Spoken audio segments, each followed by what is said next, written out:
Sada biyyi keessadha. Waaqayyo lafa kanatti maal sii godhe waan Waaqayyo lafa kanatti siif hojjete eega gabaabsite waanuma Waaqayyo lafa kanatti siif godhe. Ani maqaan koo Ayeetuu Wadaajooti. Dhaloonni kiyya Abbulooyyaati. Waaqayyo waa guddaa hojjeta. Dinqii gurguddaa hojjeta. Waaqayyoof galanni haa ta'u. Inni nu gargaare Waaqayyoodha. Namatti waan qallaalii fakkaata garuu Yesuus Kiristoos guddaadha. Ameen ameen. Ameen.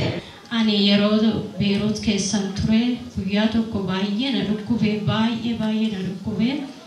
Nama niitiin bira taa'u baay'ee waan jettu na jaalatti waan ta'eef akka reeffatitti qaaruzaadha fuudhanii halkan keessaa sa'aatii 8 fuudhanii mana haakimii nageessan akka reeffatitti yaa'anii dhufan jechuudha.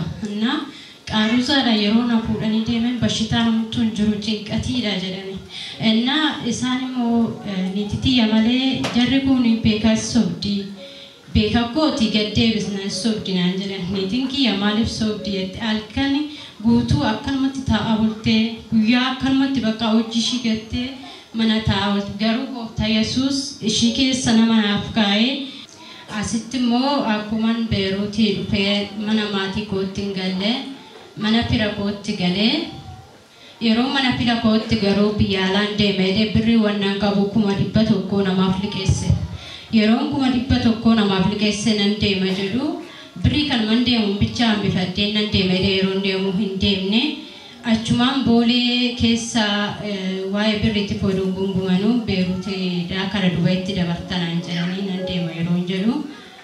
Deemne achuma keessa bulee ka'ee galee yoon garuu birriin tubuuki kiyyarras hin jiru harka koorras hin jiru wannani ittiin kaardii irreen guuttadhu nabe achumaan bakka baay'ee tokko boo'ee bakka ufan ajjeesa birriin kun silaanaaf hin deebi'u maatii kootti sinimne ufan ajjeesa etuma bakka yeroo baay'een bu'aa ture yeroo baay'ee cinqati sammuu kiyya keessa galee yeroo lafa kana dhufee zim jedhee yeroo kadhadhu na kaasee inni naaf kadhatee namni Waaqayyo apostolta keessi kaasanii siif deebi'a maallanni kee hundumaa sammuu kee keessa cinqatiin kaa'in jedhanii naaf kadhatanii birrii san immoo jarri naaf dawwalee kudhannatti deddeebi'ee birrii koo naaf deebi'ee galanni Waaqayyoodhaaf haa ta'u Waaqayyoon baay'een galateeffanna. Ameen. Galateeffadhaafi.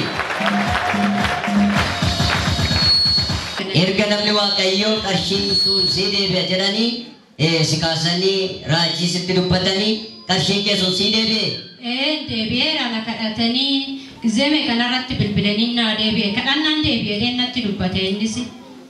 Waaqayyoon galateeffannaaf Waaqayyo si eebbisu bara kee jireenya kee eebbisu nagaan.